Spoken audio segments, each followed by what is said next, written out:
Eh, saya antara bingung dan pusing. Bingung karena Polda yang urusannya dengan kriminal sekarang berupaya untuk menuntun kita masuk di dalam satu perdebatan yang sudah sangat panjang antara teologi dan ekologi. Dan itu membutuhkan kajian, bukan orasi. Saya kasih kajian di Sespimti Polri, di Lemhanas. Tadi siapa yang pernah ikut kuliah saya di Lemhanas? Oke. Oh, yang ujung sana tuh. Pak Ino. Satu waktu tahun lalu ya. Oke, saya kasih kuliah di Lemhanas untuk menerangkan global security itu. Human solidarity, environmental ethics. Subjek-subjek itu ternyata hari-hari ini terhubung dengan keadaan kita di Riau, di Jakarta, di Pakistan, di India, di Eropa. Karena kita mengalami krisis yang sama akhirnya tuh. India kirim rudal ke Pakistan. Kita tahu India punya nuklir, Pakistan punya nuklir. Kalau terjadi krisis nuklir dan krisis itu berubah menjadi perang terbuka, pertanyaannya bukan bagaimana stabilitas politik di regional Asia, tapi bagaimana bumi memaafkan kemudaratan manusia. Apa akan dimaafkan oleh bumi? Karena setiap perang nuklir hasilnya adalah MAD, MAD, Mutual Assured Destruction. Hancur. Kita coba pahami itu dari perspektif ilmu pengetahuan dan berupaya untuk menuntun ilmu pengetahuan masuk dalam pertanyaan-pertanyaan eskatologis, pertanyaan-pertanyaan teologis yang ayat-ayatnya harus kita tafsirkan hari-hari ini. Tadi dimulai dengan ayat belajarlah dari aturan semesta. Karena itu diperlukan akal untuk memahami aturan semesta. Hal yang sama juga berlaku di dalam kebudayaan Melayu. Alam terkembang jadi guru. Satu kesetaraan epistemik. Quran, teologi mengajarkan kami sudah memberi tanda-tanda, maka kalian harus berpikir. Jadi ilmu pengetahuan diselundupkan untuk memahami alam semesta. Diselundupkan melalui ayat-ayat suci. Karena bumi ini suci. Jadi kita mulai membayangkan soal itu. Dalam perspektif antropologi, kita anggap bahwa ya makhluk manusia ini sebetulnya hanya 0,00 sekian detik dari usia alam semesta itu. Usia kita mungkin baru 100 juta tahun yang lalu. Atau bahkan lebih mundur lagi. Karena catatan yang kita ketahui tentang manusia itu hanya ditulis di dalam kitab-kitab suci itu. Quran, Bible, Veda. Jadi kitab suci mencatat kehidupan manusia sekaligus peran manusia di dalam merawat atau merusak alam. Apakah bumi ini akan kiamat? Ada kepastian teologi di situ. Ada yaumil akhir. Ada penghakiman bagi mereka bahkan yang lolos meniti Shiratul Mustaqim tetap akan diuji. Jadi kalau kita katakan bumi akan kiamat, dunia akan kiamat. Dari segi teologi, kita sedang menuju ke situ. Akan. Tapi dari segi ilmu pengetahuan, bumi ini memang pernah kiamat. Ketika supernova itu meledak, kira-kira 4-5 miliar tahun yang lalu. Pecahannya jadi matahari, sebagian pecahannya jadi bumi. Jadi ilmu pengetahuan hanya mampu untuk menerangkan bahwa dunia sudah pernah kiamat. Satu peristiwa kosmologi. ketika sebuah bintang yang namanya supernova itu meledak. Dan kita di bumi menerima ledakan itu sebagai rahmat. Karena dengan ledakan itu terbentuk alam semesta baru. Indonesia penggalan dari ledakan itu yang terjadi 4,5 miliar tahun yang lalu. Sekarang kita membayangkan satu kondisi bahwa yang dirawat oleh bumi selama 4,5 miliar tahun itu sekarang mulai disebut sebagai potensi kerusakan ekologis jilid 12, 13 seterusnya. Tapi apakah bumi mampu memperbaiki dirinya? Tanda-tanda itu ada. Kalau kita membaca cara memperbaiki bumi seperti yang difatwakan di dalam Quran, pakai otak. Doa dan otak. Kita lihat jumlah kerusakan yang dibuat manusia. Yang disebut antroposin. Artinya jumlah kerusakan kuantitas dan kualitas yang dibuat manusia sudah melampaui daya pulih bumi. Kita belajar itu dalam ilmu geologi itu. Kalau bumi merusak dirinya, dia mampu memperbaiki dengan cara regenerasi itu. Kita kutuk gurun Sahara yang kering kerontang, kita puji hutan Amazon yang hijau dan sejuk. Mengapa kita kutuk gurun Sahara? Karena di situ tidak ada kehidupan. Mengapa kita muliakan hutan Amazon? Karena di situ ada keragaman hayati. Tapi kalau kita ikuti keterangan ayat tadi, pakai otak. Allah Subhanahu wa taala mengatakan, pakai otak untuk membaca gejala alam. Surat apa tadi? Surat Al-Imran. Kalau kita pakai otak, kita mulai riset. Ternyata hijaunya hutan Amazon bertahan jutaan tahun karena dipupuk oleh fosfat. Fosfat adalah elemen kimia yang memupuk Amazon. Di mana fosfat itu ada? Tidak di hutan Amazon. Adanya di gurun Sahara. Anda lihat ini gurun Sahara, ini hutan Amazon, bagian selatan Amerika, hijau. Gurun Sahara, bagian selatan Afrika, dia paralel. Di dalam rotasi bumi, dalam hitungan 70 jam, panas matahari menguapkan gurun Sahara dan mengikuti rotasi bumi, uap fosfat itu tiba di hutan Amazon. Gurun Sahara adalah pabrik pupuk untuk hutan Amazon. Yang bikin siapa? Bukan oligarki. Allah Subhanahu wa taala yang buat itu. Jadi kita melihat keteraturan itu ada bahkan dalam ide pertama penciptaan. Yang nanti akan diterangkan oleh UAS, Ustadz Akal Sehat. Kita coba memahami itu. Oh, belum bikin pantun ya.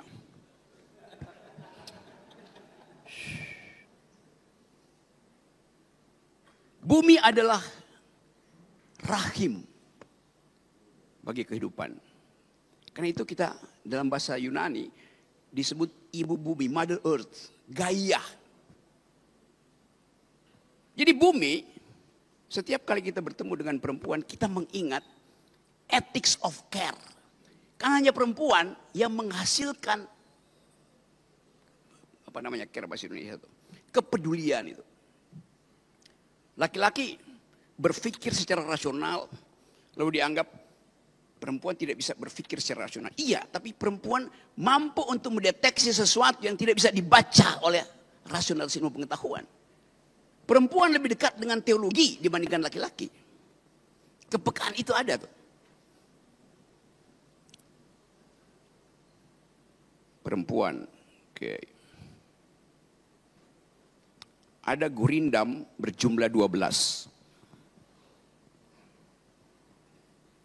Menjadi sumber tuah dan marwah Melayu. Ustadz Somad sungguh berkelas. Karena istrinya Putri Nan Ayu.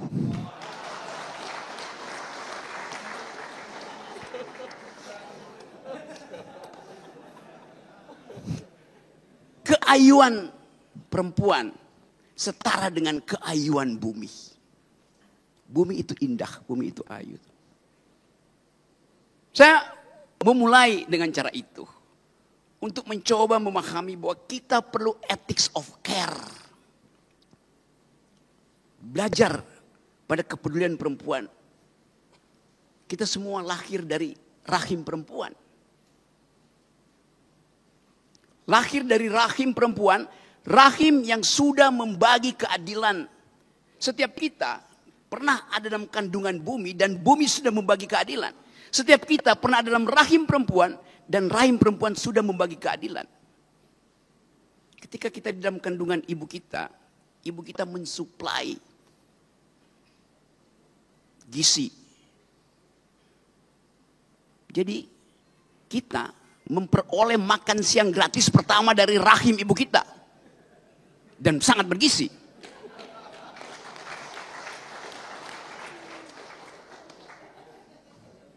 Semua kita lahir dari rahim yang bergizi. Hanya ibu yang mengerti kecemasan bayinya. Walaupun di sampingnya ada ayahnya yang lagi merokok. Ibu paham detak jantung bayinya. Ibu mengerti kegelisahan bayinya. Jadi kita coba pahami logika alam semesta ini dari perspektif rahim perempuan yang isinya adalah keadilan. Bayangkan kalau perempuan tidak mau berbagi nutrisi dengan bayinya. Pasti bayinya, lahirnya, stunting. Tapi kalau negara gagal memberi gizi pada perempuan, negara bertanggung jawab pada nasib generasi muda. Kita masuk pada kegalauan tadi. Waktu kita dilahirkan dari rahim perempuan, kita pindah pada rahim laki-laki. Rahim laki-laki itu namanya APBD, APBN, Kongres Partai. Itu rahim laki-laki. Yang isinya adalah arogansi.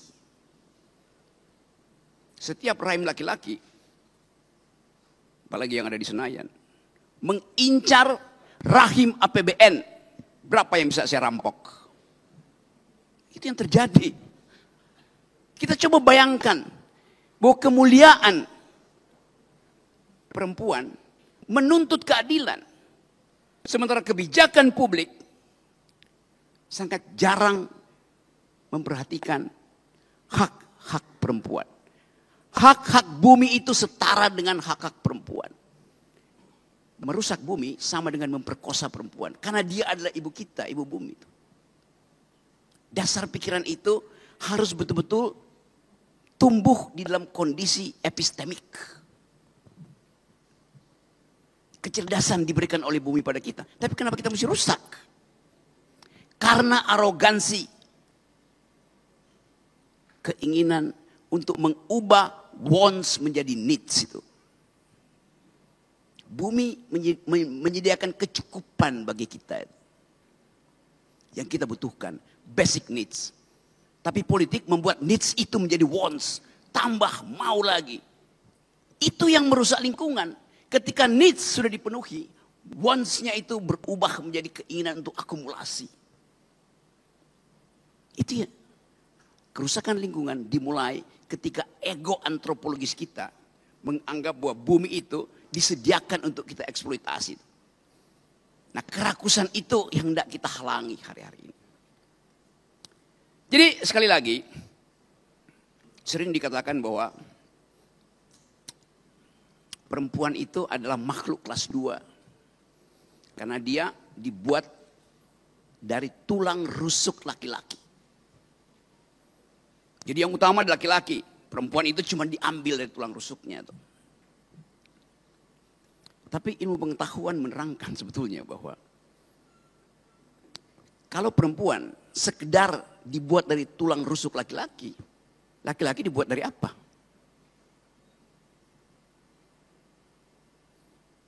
Dari tanah yang diambil dari gorong-gorong. Ya.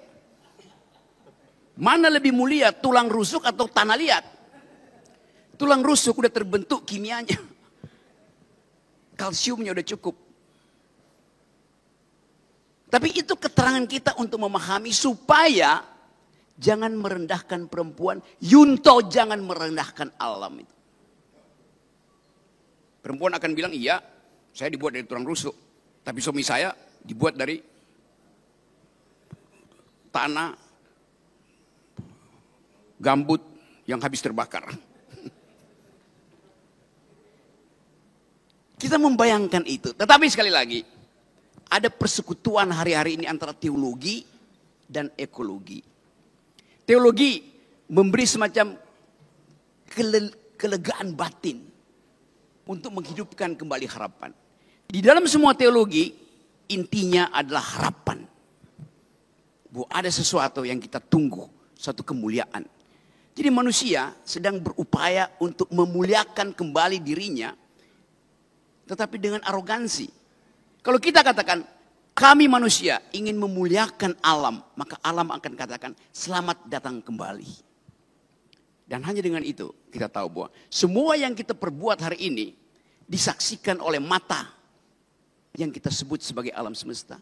Alam semesta disaksikan oleh sesuatu yang kita sebut energi eter. Tapi energi itu hanya disebut energi kalau dia menghasilkan keadilan.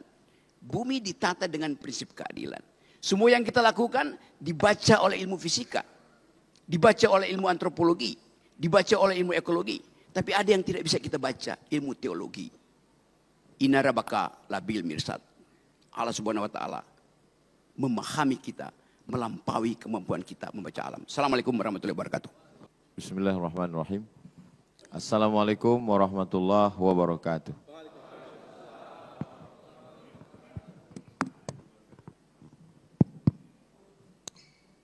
Alhamdulillah, Allahumma salli ala Sayyidina Muhammad wa ala ali Sayyidina Muhammad. Kalau sudah pakai batik, jangan lagi pakai dasi. Kata Bang Rocky, ruangan ini cantik, bagus untuk resepsi.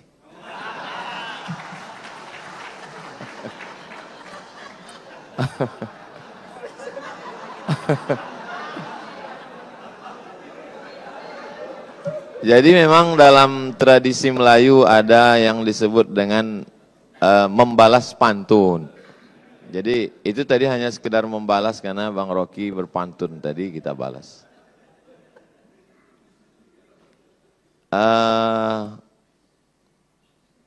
Sudah dibagi ini jatahnya, Bang Rocky menjelaskan dari aspek sains. Saya diminta menjelaskan dari aspek agama. Tapi setengah dari pembahasan saya sudah diambil Bang Rocky. Ada beberapa istilah yang sudah dia pakai. Saya hitung itu tadi. Yaumil akhir, siratal mustaqim, inna rabbaka labil mirsad. Itu. Dalam hati saya, ini kalau lama sedikit habis bahan saya ini.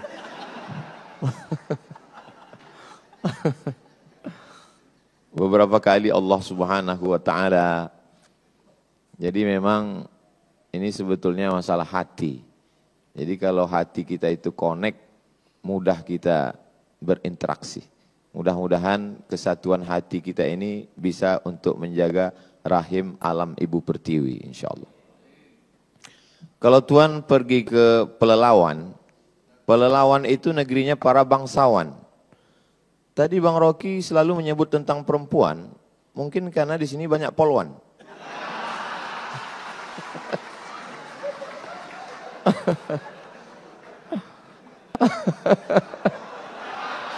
So sweet, so sweet.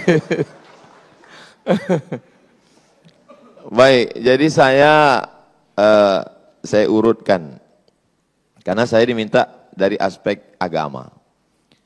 Pintu gerbang untuk masuk ke agama Islam itu adalah syahadat asyhadu an la ilaha illallah wa asyhadu anna Muhammadan Rasulullah. Tuhan itu abstrak, tidak tersentuh, tidak kelihatan, tidak berbentuk. Dalam Islam bukan fisik. Maka tidak dalam bentuk patung, bukan batu, bukan kayu dan lain sebagainya. Tapi Al-Qur'an menggambarkan bahwa iman itu Kasyajaratin thayyibatin, seperti pohon kayu. Asluha sabitun, akarnya menghunjam ke tanah. Wa far'uha fis sama, pucuknya ke langit. Sesuatu yang abstrak dalam Islam digambarkan dengan sesuatu yang kelihatan. Cinta itu tidak kelihatan. Bagaimana menggambarkan cinta? Maka mesti digambarkan dengan sesuatu yang kelihatan. Maka muncullah ungkapan, cintamu seperti air di daun keladi. Setelah tumpah tidak meninggalkan bekas. Begitu biasanya orang yang kecewa. Maka dalam Islam, iman itu digambarkan dengan pohon kayu. Kalau tadi Pak Gub bercerita tentang orang Melayu tidak bisa dilepaskan dari hutan, dari pohon kayu, ya logis, masuk akal, karena memang orang Melayu tinggalnya di tengah jantung Pulau Sumatera, memang dia begitu buka mata ngelihat pohon kayu. Tapi Nabi Muhammad SAW, dia bukan orang Sumatera, dia tinggal di gurun pasir yang pohon itu sesuatu yang sulit. Tapi ketika cerita tentang iman, kaitannya dengan pohon kayu. Setelah orang beriman, lalu kemudian bagaimana kondisi dia? Mathalul mu'min kamathalis syajar. Orang beriman itu seperti pohon kayu. Pohon kayu lagi. La yazalur rihu tumiluhu. Angin senantiasa membuat dia bergoncang. Jadi ketika orang sudah meyakini Tuhan, nanti akan ada goncangan-goncangan keimanan. Lagi-lagi dikaitkan dengan pohon kayu. Ketika pohon kayu sudah mulai berdiri, maka akan datang ada angin yang membuat dia bergoncang. Maka sabarlah seperti sabarnya pohon kayu. Lagi-lagi pohon kayu. Dari awal pohon kayu. Suasana hatinya setelah beriman seperti pohon kayu. Lalu kemudian dia mulai berbuat baik. Perbuatan baik apa yang bisa dia lakukan? Ma min muslimin yaghrisu gharsan yazra'u yazra'an. Kalau ada seorang beriman yang menanam tanaman. Dia tidak sebut tentang sholat, zakat, puasa, haji. Itu ritual. Tapi ada satu amal, menanam pohon kayu, kata Nabi. Ma min muslimin yaghrisu gharsan yazra'u zar'an fayakuluhu tayrun. Kalau ada orang beriman menanam pohon kayu, lalu kemudian tanamannya itu dimakan oleh tayrun, burung. Bahimatun, hewan. Insanun, manusia, illa kanat lahu bihi sadaqah, maka itu sebagai sedekah. Makanya orang disuruh menanam pohon kayu depan rumah supaya apa? Supaya ada sedekah. Sekarang kita pergi ke rumah orang, lalu kita lihat di ruang tamunya ada pohon kayu. Tapi ternyata setelah kita dekati rupanya pohon plastik. Itu bedanya di Mapolda. Ternyata pohonnya asli semua. Makanya ada ungkapan hijau rumput di rumah, lebih hijau rumput sintetis. Dulu memang tetangga, sekarang udah berubah jadi rumput sintetis. Karena tidak pernah kering dia. Memang sekarang semua penuh dengan kepalsuan. Yang asli itu hanya di Mapolda. Lalu kemudian bagaimana dengan dosa? Dosa itu adalah judi dan seterusnya. Tapi orang lupa. Nabi mengatakan, man qata'a sidratan, siapa yang memotong satu batang pohon sidir. Pohon sidir biasanya tumbuh di tengah gurun pasir, ada unta yang bernaung di bawah, orang musafir dia berhenti sejenak. Siapa yang memotong sebatang pohon sidir, sawwaballahu ra'sahu finnar, maka kepalanya nanti akan disungkurkan ke dalam api neraka. Makanya saya Bang Rocky, sejak dari musim-musim asap dulu, karhutlah, kebakaran hutan dan lahan, tidak pernah sekalipun mau diminta jadi imam sholat istisqa minta hujan. Enggak pernah sekalipun. Kenapa saya tidak mau? Karena yang membakar itu ikut sholat. Jadi bagi mereka kejahatan itu adalah kejahatan ritual.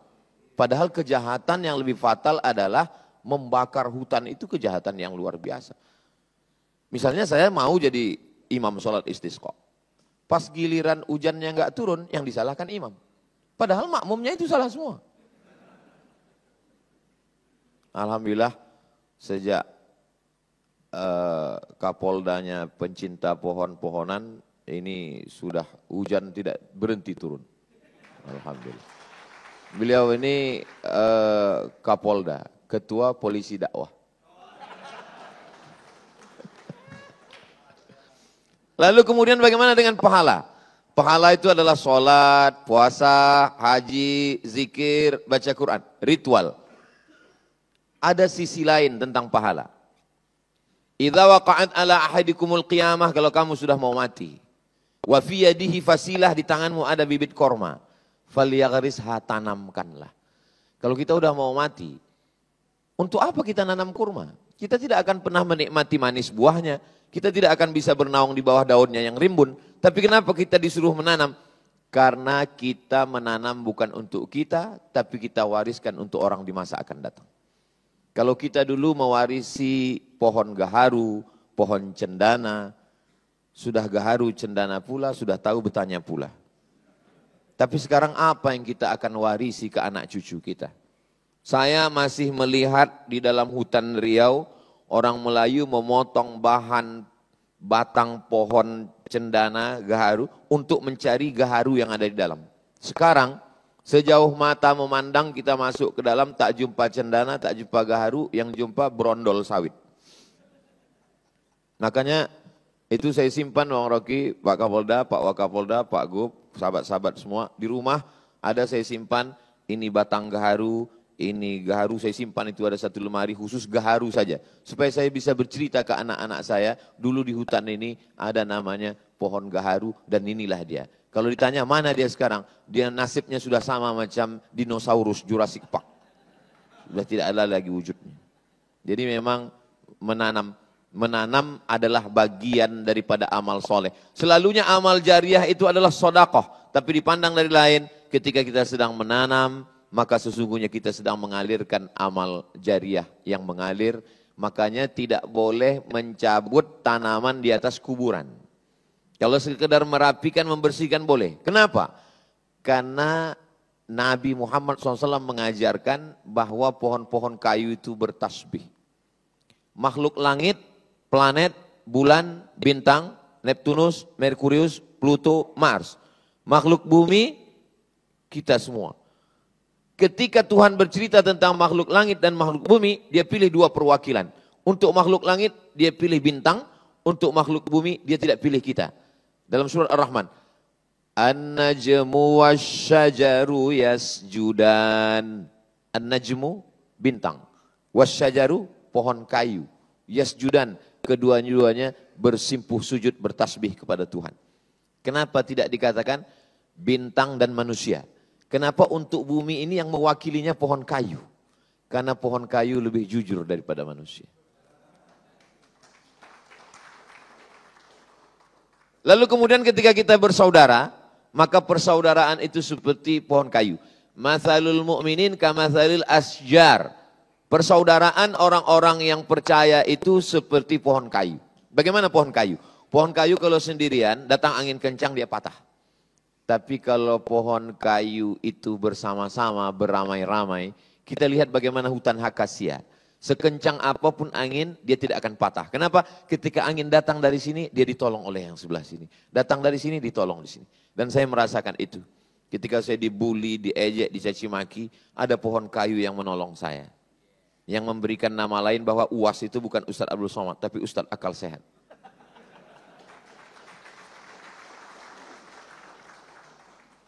Lalu kemudian, susah saya untuk fokus ini. Memang cantik pohon kaktus ditanam di tengah taman. Memang susah kita untuk fokus kalau kita belum sarapan.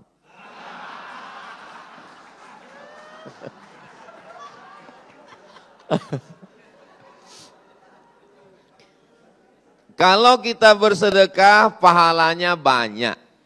Ya, namanya banyak itu kan unlimited. Banyaknya berapa Ustadz? 1000, 100, 200. Lihat bagaimana Allah ingin menggambarkan kita tentang banyak. Mathalul ladzina yunfiquna amwalahum fi sabilillahi kamathali habbah Orang yang berbuat sedekah seperti menanam satu biji. Ambatat sab'a sanabil. Satu biji ini akan menumbuhkan 7 cabang. Wa fi kulli sumbulatin mi'atu habbah. Dalam satu cabang ada 100. Satu biji pecah keluar 7 cabang. Satu cabang ada 100, 200, 300, 400, 500, 600, 700. Maka disebut dengan sab'atu mi'ati dha'fin, 700 cabang. Lagi-lagi pohon kayu. Makanya Nabi Muhammad bukan pohon mawar yang tumbuh di tanah yang subur. Kalau ada tanah yang subur mengeluarkan mawar, biasa. Tapi kalau gurun pasir kering kerontang mengeluarkan mawar, itu baru luar biasa.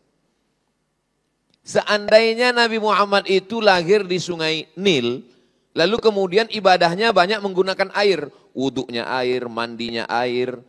Biasa, karena dia tinggal di tengah sungai.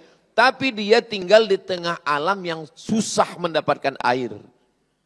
Seandainya Nabi Muhammad itu tinggalnya di Pulau Sumatera, di Pulau Amazon, lalu kemudian di hutan hujan yang rimbun, lalu dia banyak bercerita tentang pohon kayu. Biasa, tapi ketika dia orang gurun pasir, Arab Badui, bercerita tentang pohon kayu, itu salah satu bukti bahwa omongannya itu bukan berdasarkan lingkungannya, tapi itu datang dari Allah. Wa ma yantiqu 'anil hawa, dia tidak bicara mengikut hawa nafsunya, bukan pikirannya. In huwa illa wahyun yuha, tapi datangnya dari Allah Subhanahu wa taala.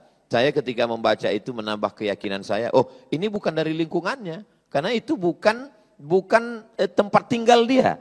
Yang dia bicarakan itu adalah sesuatu yang di luar dari tempat tinggal dia. Jadi kalau hari ini kita sebagai orang Melayu, sebagai orang Sumatera, kita masih ada kesempatan untuk menjaga Riau, khususnya Bumi Lancang Kuning ini dengan program-program penghijauan, penanaman. Tidak bisa hanya sekedar dengan slogan, mesti action nyata. Maka saya kira tidak hanya dari pihak kepolisian, semua departemen, dinas, kehutanan. Dulu banyak saya lihat beberapa baleho di kantor-kantor, one man, one tree. Satu orang, satu tanaman. Ada satu Bapak KUA, Kepala Kantor Menteri Agama juga begitu. Kami langsung action Pak Ustadz. Yang nikah bawa 1 pohon, yang cerai 2 pohon. Jadi memang mesti action nyata. Dan insya Allah kalau ini kita amalkan, kita bisa melihat Riau hijau kembali dan alam sehat kembali. Sehingga rahim Ibu Pertiwi ini melahirkan oksigen yang positif dan kita bisa hidup nyaman, tentram, dan kita semuanya menjadi orang-orang yang dari aspek agama menjaga lingkungan. La yabulanna ahadukum fil ma'id daim la yajri. Tidak boleh, tidak boleh kencing di air yang tidak mengalir. Karena akan ada orang yang mengambil air untuk minum, akan ada orang yang untuk berwudu. Tidak boleh kencing di air yang tidak mengalir. Kalau di air yang tidak mengalir saja tidak boleh dibuang limbah pribadi, apalagi limbah pabrik yang dibuang tidak hanya mematikan sungai, tidak hanya mematikan ikan, tapi sampai cucu cicit ikan itu mati. Dulu mereka memancing, dulu mereka hanya menangkap, sekarang disetrum, dibakar, dihancurkan. Makanya dalam Quran dikatakan zaharal fasadu fil barri wal bahri. Kerusakan sudah terlihat fil barri di daratan, wal bahri di lautan, bima kasabat aydin nas, akibat tangan manusia. Sejahat-jahatnya gajah, dia hanya bisa menanam, mencabut pucuk sawit paling 5. Sejahat-jahatnya badak, dia paling bisa menanduk 1 pohon kayu. Tapi manusia, dia tidak pakai kampak. Dia tidak pakai tanduk, dia tidak pakai cula. Dia cukup dengan tanda tangannya habis 600.000 hektar. Dengan ujung jarinya. Lalu tangan yang sudah menghancurkan hutan itu dipakai untuk mengangkat kepada Tuhan. Ampunkan dosa kami yang Tuhan. Kira-kira apa kata malaikat? Kau bercanda apa serius? Dibangunkan 1 masjid, berangkat ke tanah suci, menangis di pintu Ka'bah, pulang bersih. Ini bukan agama, ini opium. Ini yang dikatakan Karl Marx bahwa agama itu opium. Orang kecanduan agama. Membakar hutan, menghabiskan alam. Sekarang harimau di Pelalawan mau ngamuk masuk ke rumah warga. Bukan harimau yang masuk ke rumah warga. Warga yang sudah lama masuk ke rumah harimau. Sekarang dikatakan, ini Pak Ustadz kenapa di Riau ada jalan tol yang tempat gajah lewat. Kita yang sudah mengambil tempat gajah lewat. Jadi gajah itu memang dari dulu tidak pernah melewati jalan orang lain. Gajah itu kalau sudah kakek moyangnya jalan di situ, dia terus saja di situ. Tapi manusia, hari ini dia jalan di sini, besok trotoar dia ambil. Jadi sebetulnya pantasanlah agama itu untuk kita. Karena memang kita yang tidak lurus menjalani hidup ini. Kalau gajah itu memang udah lurus, dia nggak pindah-pindah lagi. Gajah itu tidak bisa berpindah. Dan yang paling setia di antara semuanya adalah buaya. Buaya itu tidak bisa berpindah ke lain hati. Selama dia di air. Tapi kalau dia sudah naik ke darat, itu sudah lain cerita. Akhirnya waktu juga yang memisahkan kita.